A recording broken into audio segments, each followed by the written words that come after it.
through this job, and I'll give you kind of two stories, one in the job and one before that about sort of making some decisions. But in this job, I move through it every day with a real sense of urgency for my children and a real sense of expectation from my grandmother, because other than the fact she was disappointed that they didn't choose a woman this time,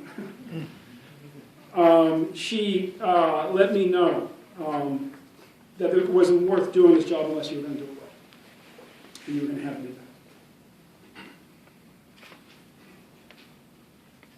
As an organizer, one of the things you learn about leadership is you cannot lead unless you can listen. You cannot lead unless you can listen.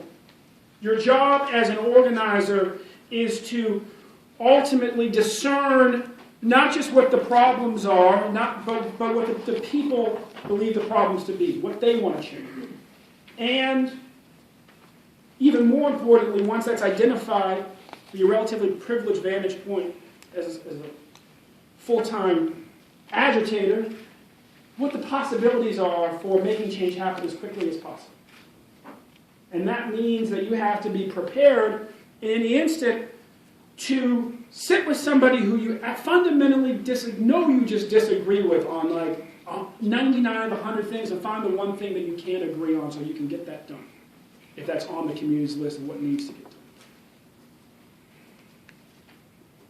The listing sometimes can be very hard.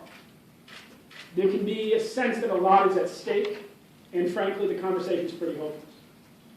For me, the most kind of searing moment, time when there was the most incentive just not to listen, I was a young organizer in Jackson, Mississippi.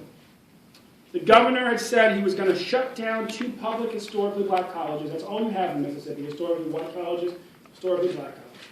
Shut down 2 of the state's 3 public historically black colleges and make one of them, Mississippi Valley State University, where Ronnie Lott, a great football player, went to college, a prison.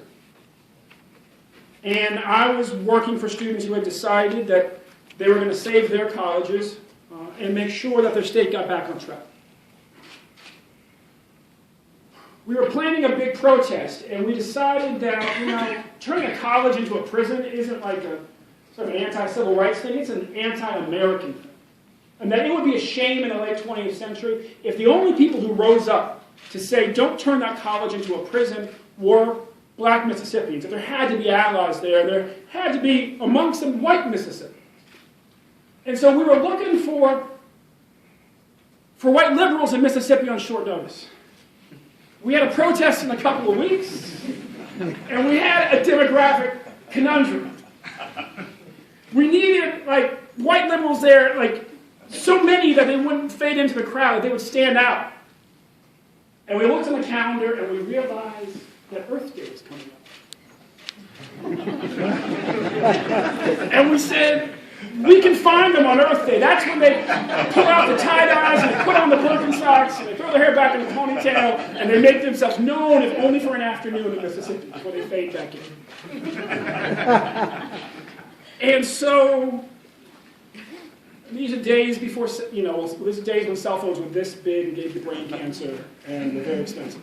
And so we didn't have cell phones, and I divided up 5 teams, sent them out to the major historically white universities in Mississippi for Earth Day. They all called ahead, got a place in the program. By 6 o'clock, 4 of them had checked back in. By midnight, 1 of them was still missing. By 1 a.m., I fell asleep at my desk. By 2 a.m., I got a call. It said, Ben, there's been a problem at Mississippi State University.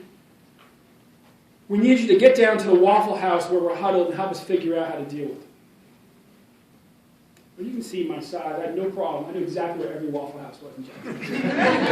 This was the one off I-55. I was there in a matter of minutes. We sat down around the table. My fellows explained to me that, yes, like everybody else, they requested to speak between 2 and 3 p.m. But when they got there, they were told that they needed to wait till the end of the program. When the speaking part of the program ended, it was explained, no, the end of everything. After the bands played, and it turned into a keg party, and there was a third encore, which was Sweet Home Alabama. They were invited up to make their case for why students needed to join the rally to save the black colleges. And they said, save the black colleges, and somebody yelled, get a rope. Now, to get to Mississippi State University, in case you haven't been there recently, you've got to drive like 40. We've got to drive all the way past all those bogs where they found the civil rights workers Cheney, Goodman, and Schwerner in one of the bogs, but before that they found a bunch of other black men while they were looking for them. Turn left at Philadelphia, Mississippi, where at the time the head of the Shriners was the very sheriff who had called the Klan to set up Cheney, Goodman, and Schwerner. Go 40 miles deep into the Piney Woods to Starkville, Mississippi, where the sheriff at the time was the same man, this was about 24 years after the fact, who had once put Johnny Cash in jail in 1969 for picking a daisy inspired the song Starsville City. Not a very friendly place. There's been a problem up at state. You take them seriously, and when somebody says that folks in Oktibbeha County, Mississippi were yelling, "Get a rope," you don't blame them for taking that threat seriously. So we're sitting there talking around the table, and we realize that we're the only black folks in the restaurant, which is a little weird at Waffle House. Waffle House is more of a class cut. Like, it's like truckers and students, you know. And when it's that close to Jackson State, it's truckers and black students. Off I-55, you know, stone's throw from Jackson State. We're the only black folks in the restaurant. And on top of that, there's a man staring at us, and we've been getting death threats for like 2 weeks, and they've got death threats to their face. And he's wearing a very baggy shirt.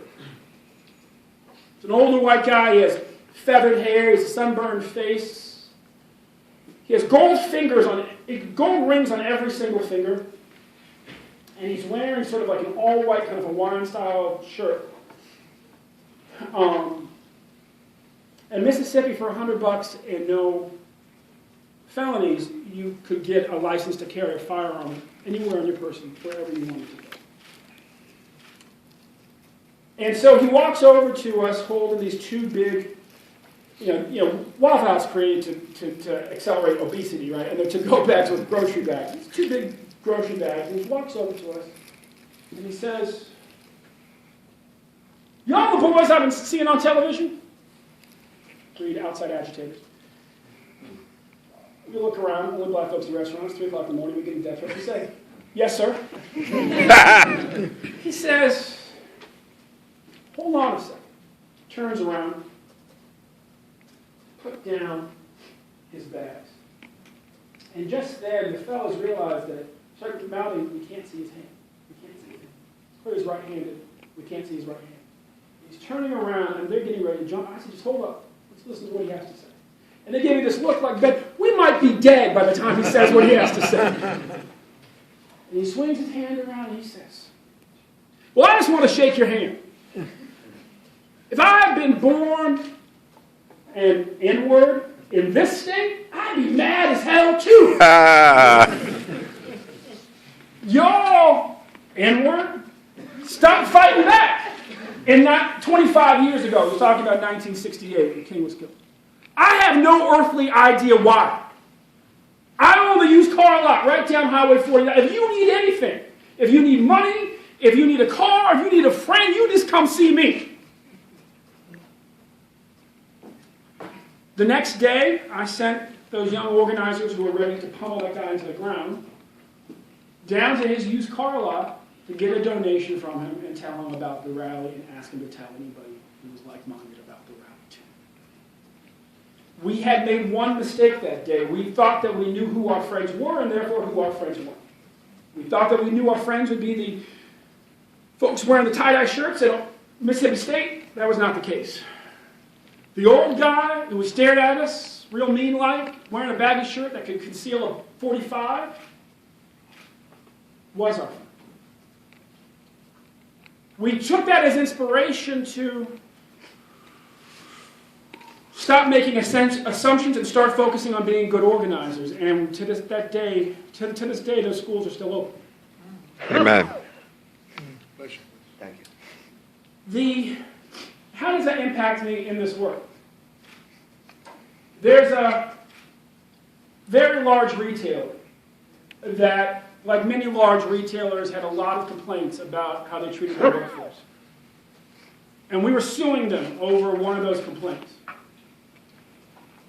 And one of their senior executives came into my office and said,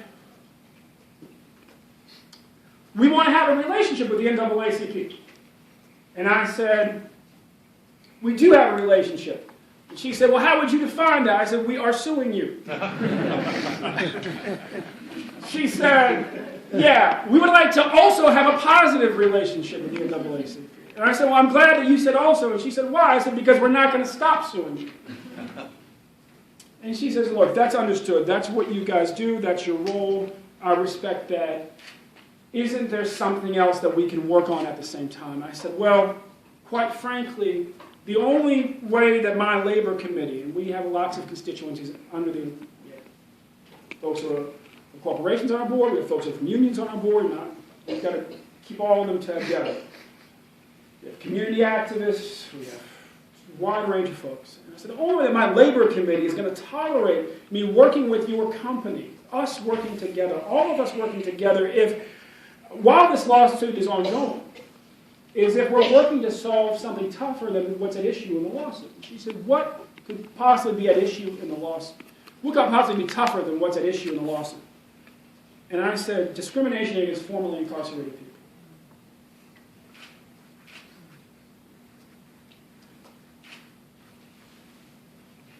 I had to listen.